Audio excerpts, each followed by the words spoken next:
Hello, my name is Keith Dye, and I am the Senior Educational Consultant for Music First. I'm also a Professor of Music Education at Texas Tech University.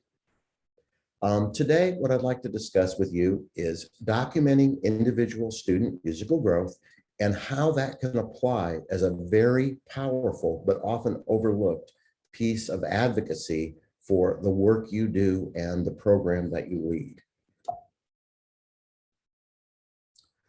So to begin with, what are the primary assessment practices of secondary ensemble directors? I did a survey a few years ago asking this, trying to get to the bottom of this question. And before I move forward and reveal just a few pieces of information from this, I wanted to share with you one thing that I truly believe, and that is that nationally, I think our ensemble directors, whether band, choir, orchestra, jazz band, mariachi, whatever, are superstars in the assessment of real-time performance. Think about this. We are in front of a large ensemble. We have many multiples of participants, and we make split-second ongoing decisions on whether to stop, whether to continue. If we do stop, what to address, whether to add a comment while they progress. I mean, the list goes on and on and on. It would be hard to count how many real-time assessments are made during a typical rehearsal. We are great at that. The problem with that is this kind of assessment is, I would argue, is almost impossible to document in a way that is really meaningful to the people that we need to lead our advocacy efforts to, such as administrators and community community members. I want to start though first, before I start this discussion, with some simple definitions. These are all terms you've heard before many, many times. First off, standards. Standards are simply what we teach for the purpose of this discussion. It could be the standards of your state, it could be national standards, it could be student learning objectives that your school district or your campus have, whatever. You can just fill in the blank with that for the purpose of this. Next, summative assessment. Again, a term you've heard many times. For the purposes of this discussion, let's look at a summative assessment as long-term information. We generally give these at the end of a unit, at the end of a semester, perhaps at the end of a year, at the end of some longer sequence of instruction. And often we then cannot use that information to make immediate decisions so much going on because we're done with that unit or whatever. So while it's very, very meaningful and stands as a really good benchmark, it doesn't have that immediate feedback instruction to our instruction that, of course, formative assessments do. For the purpose of this, let's define formative assessments as real-time instructional information. The scenario I described before about the director in front of an ensemble, that is formative assessment. We're doing that all the time. What we're doing is thinking about what we're going to do, and immediately we're forming an opinion of how we're going to modify our instruction. And so forth. We can also do formative assessment in terms of asking questions, written quizzes, all kinds of things that we solicit students' understanding of knowledge from. And we do that in a much shorter time period so that we can process it and make decisions almost immediately. And then finally, very simple but one that also can be confusing, is grade, which is simply a quantitative representation of an assessment. All assessments do not need to be grades. In fact, most we do are not, whether we think of it or not. But when we start having assessment in this age of standardized testing and high stakes testing, teachers tend to want to immediately go to something that's quantitative. And we don't need to do that. Assessment is one of the most valuable things we do in the lesson cycle, of course, and it doesn't always have to be represented and isn't always represented, whether we even think we are or not, in a quantitative grade. In the spring of 2019, which of course was pre-COVID, I surveyed and received responses from 716 secondary ensemble directors. Those directors, 40 of them taught middle school and high school, grades 6 through 12. 336 of them taught middle school solely, and 340 of them taught solely high school. So I ended up with a pretty good cross-section between middle school and high school, with, of course, the one small group of people teaching both. One of the primary questions I asked them was how confident they were that the majority of their students achieve mastery of all aspects of both the essential knowledge and performance skills that they were charged to teach. Now, I'm using the phrase essential knowledge and skills. Of course, your standards may use different vocabulary, whatever, fill in the blank again right there. That's just sort of a global terminology for that. As you can see the results, over half of them were pretty confident. 180 of them were very confident, but a good number of them, 108, were not confident at all that they were. And I think those people were probably pretty realistic. Nonetheless, this is what the data show. Another thing I asked is then how they determined that level of confidence. So I asked, how frequently do you administer formative assessment of individual student performance skills? Notice formal formative assessment. This is not the formative assessment we just do in ongoing rehearsals. This is something that is planned that we do. Notice here that 174 of them readily admitted that they assess monthly. 152 did it every other week. 272 did it very prescriptively, 200 weekly. 46 said they did it more than once a week, and 72, I guess we're brave enough to say, they rarely do it in a formal way. So with performance assessment of performance skills, 90% of this audience does it in a formal manner regularly. I found that very impressive. However, when we turn that question to musical knowledge, we get a different result. Note 118 assessed monthly, 70 every other week, 128 weekly, 42 more than once a week, but almost half, or almost exactly half, 358 of them said they formally assessed musical knowledge rarely. Now, this makes some sense because, again, we're dealing with an audience of teachers who teach performance ensembles. So it would make sense that. But my argument is that a lot of the issues we have with performance ensembles in terms of behavior, attention, focus, all those kinds of things stem from students having weak musical knowledge. In other words, they're sitting in a room where they don't fully understand the language and environmental conditions of the music that's going around going around them, happening around them, the performance happening around them. In other words, they don't fully understand the notation. They don't fully understand the teachers and their peers' vocabulary sometimes. So it comes down to only 50% assessed knowledge on a regular basis, as opposed to 90% formally assessing performance skills. Then, how do they do it? And I'm focusing now on the musical knowledge assessment. I most often assess individual student mastery of musical knowledge through, and the participants could select more than one. So the total responses on this adds up far greater than 716. 94 of them said they never assess. So even a bigger number than that 74 on the prior slide. 640 said, and this was the largest response, live questioning. Now remember, this is live questioning in a performance ensemble. I often refer to what we have to do just by the economy to make the most economical use of the time we're given. I refer to this as assumptive assessment. In other words, if I have a 40-member choir in front of me and I'm asking a question about a time signature, there is no way through just live questioning I can accurately determine the understanding of all 40.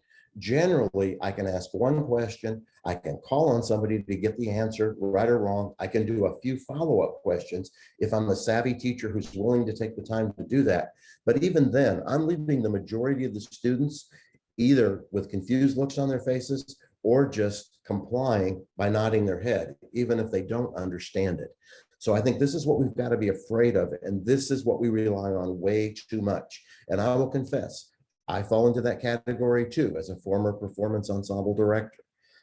It's just the most economical thing we can do. And it does serve our purpose to an extent, but especially with developing musicians, I think we fall short and we often fail to address the needs of those students who we really need to help the most. 576 said they did give written assignments or assessments. And I was really shocked at this. And again, this was pre-COVID. Only 38 responses said they used computer programs or platforms. So any form of technology to do this, which we've all come to learn during COVID, like it or not, that technology can be, no matter what platform we use, can be one of the easiest, quickest, and most accurate ways to get an assessment of student knowledge and analyze that knowledge. Next question I asked, which of the following is most accurate? 42% of the respondents said they do not formally document individual student learning growth. So even if they do some form of formal knowledge assessment, and performance assessment, they don't do formal documentation of it. And this plays back into the main point I'm trying to make here, which is the advocacy piece. 13% said they did document individual student learning growth through maintenance of individual student portfolios. Okay. And that's a way I know many of you in your school districts are asked to do it. Many are not, though. And then 45% said I document individual student learning growth through summative assessment results. So maybe through some sort of pre-test, post-test, something like that, whatever. But again, it's just through a quantitative grade, which is, again, can be really not reflective of performance skills. And there you can see the data on that in the chart. I also asked Texas-specific 37 fine arts directors if they thought in their district, if they saw an increasing demand for documentation of student learning. And again, this was 2019. Almost 90% of those 37 said they did, that this was a trend they saw in their school districts and in their fine arts programs, I might add. And that is just not music, that is dance, that is theater, that is visual arts, you know, whatever fine arts offerings they have. So what do we take away from all this? Well, I think we can safely say, and I know you experienced this, okay? And as you start school this year, it's probably one of the things you're going to hear in some of your professional development and getting ready to resume class meetings and so forth, that documented assessment of learning matters now and probably will matter more each year. But I don't think us as music teachers need to look at that as a negative. I think we need to embrace it and harness the power of gathering this kind of data. And I want to show you some, both how to do it and also some results of that we could present as very strong advocacy material to the constituency that we want to share that with. Here's how Music First specifically addresses these needs. The Music First Classroom, okay, which is a suite of software built within and integrated together through one platform.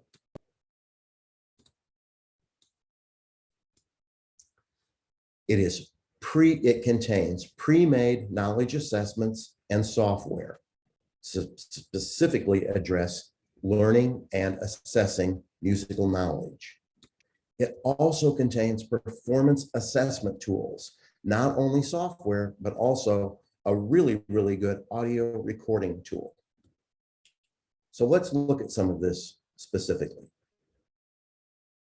So this is the Music First Classroom, and I'm not going to go deeply into this, but I do want to share with you. Up here on the Content tab is the Music First Library. And in this Music First Library are countless lessons, instructional lessons, units, full courses, and most importantly, assessments. If I open up the Music First assessments right here, you'll immediately see pre-made and all editable to fit your needs and perhaps the vernacular you like to use with your students for where you teach and how you teach. Note naming quizzes, music symbols quizzes, basic music symbols, getting started quiz, 3 courses on, these are Texas specific middle school, but they would apply anywhere in the country, perhaps even with high school or late elementary. Formative assessments on level 1, 2, and 3. And there is almost 190 in each of these 2-question bell ringer quizzes to very quickly do formative assessment of musical knowledge in your performance ensemble rehearsals. And remember, Music First is one of the few platforms that's music specific that works on any device. This could be done through just the beginning of rehearsal, say twice a week. Students take out their phone when they walk in, they complete their 2 questions, they go on with what they're normally going to do in their rehearsal. You, the teachers, immediately can see once they submit the analysis of their efforts and make informed decisions on how to address where they stand. Again, other things, woodwind fingering chart quizzes, brass fingering quizzes, key signature fingering quizzes. There are string fingering quizzes, world music quizzes. This goes on and on and on and on throughout this whole library. I'll go back to the main page here, and also specifically to band, chorus, orchestra, general music classes, and of course, music theory. So if you have never explored this, I strongly, strongly urge you. Probably the solutions to you doing more assessment more easily, effectively, and time-wise, economically, is right here, what you're looking at right now. The other aspect of this then, performance assessment, we can look at as we look at software.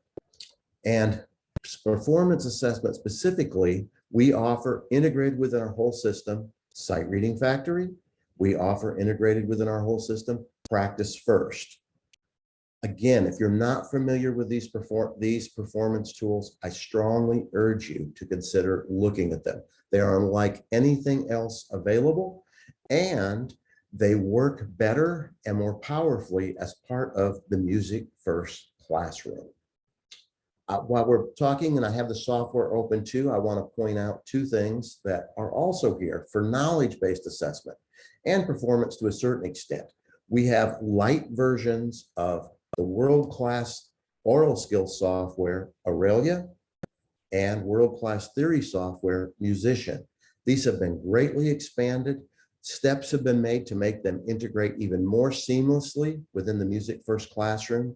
And I definitely urge you, apply. You can go to musicfirst.com and fill out a few quick pieces of information and get 30-day free trial and access to this entire suite of software and the entirety of the Music First classroom, including the content I was showing you.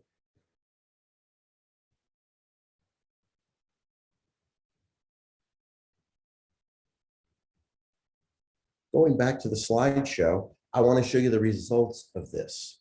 So if we were to start doing both summative and formative assessment through a platform like the Music First Classroom, these are some of the things that people I have worked with have come up with results. First one is a class summative analysis. As you can see here, this is a 6th grade class. We have coded last names. We have their score on the first administration. We have the score on their second administration. So this was a pre-test, post-test, probably done early in the fall, and then again in the later parts of the spring, and then just the simple analysis. So there were 29 students. The average on the first administration was a 91.2. The average on the second administration was almost 108. The average increase was over 16 points on the assessment. All right. That was a 25% increase in knowledge for the students in this class that increased, had higher scores. In the world of academics, that is amazing progress. your reading and literature and science and math and social studies teachers would die to be able to show individual and class student growth in those kinds of margins. But as music teachers, you're doing it already. What you're probably not doing it is documenting it in any form.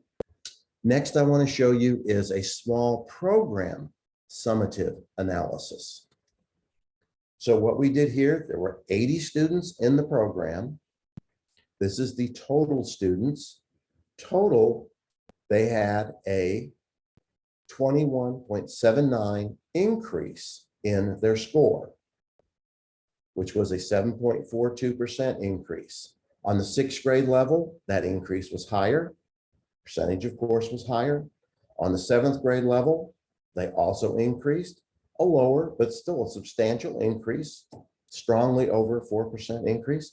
And then 8th grade, again, an increase, and again, substantial percentage. On some key things, components within this summative assessment, notice these were all areas on the first administration that over half the class missed or struggled with. On the second administration, many of those understandings were rectified.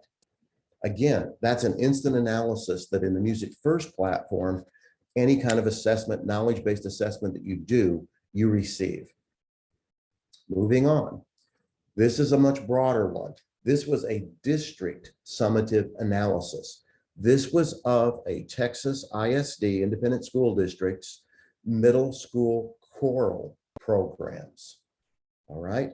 And there were 8 different, excuse me, there were not 8. There were 7 different choral programs that, I'm sorry, still wrong. 6 different choral programs that participated in this. And in these columns, I have the composite for each of the campuses, A, B, C, D, E, and F. I know this is a lot to take in. And then we broke it down by 6th grade, 7th grade, and 8th grade. But what I want to call your attention to are the composites for the district down here. So the average increase across the whole district, 6th, 7th, and 8th grade scores combined was 16.5 points on each assessment, which was over a 24% increase in the score. 6th graders had over a 29% increase in their score. 7th grade, over 19%. 8th grade, over 18%. Again, this is data that your administrators understand. This parallels what they see on their standardized testing and such. And this is the kind of thing, as music teachers, I'm not saying that we advocate standardized testing in any way. I think we need to have control of it, because from district to district, from program to program, from state to state, we probably value different things, and that's totally appropriate. Even from a choral program to an orchestra program, to a band program, to a mariachi program, we value different things. This allows you, within the standards that you embrace, to design or take an already created assessment, modify it to your priorities, instructional priorities, and then take the first steps on doing this sort of documentation. It just isn't going on right now. And the comparative analysis is really quite simple.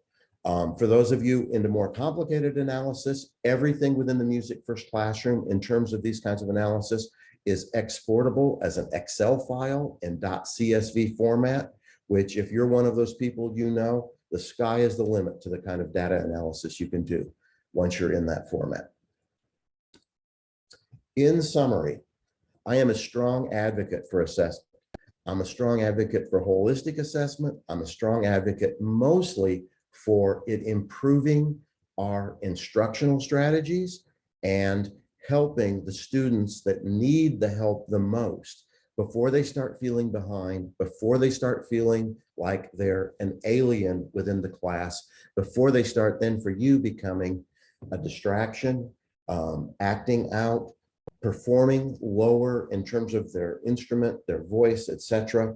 All of our students join our programs because they want to.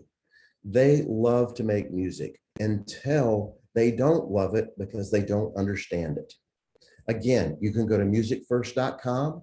You can fill out a short form for a free access, 30 days to all our software, whatever. You can contact me at keith@musicfirst.com. And for your area or whatever, I'll put you in touch with the representative that handles your part of the country. Most of you are probably from New Jersey, so that will be Jason Panucci, jason@musicfirst.com. Thank you for listening today, and I hope you've enjoyed this. Thank you.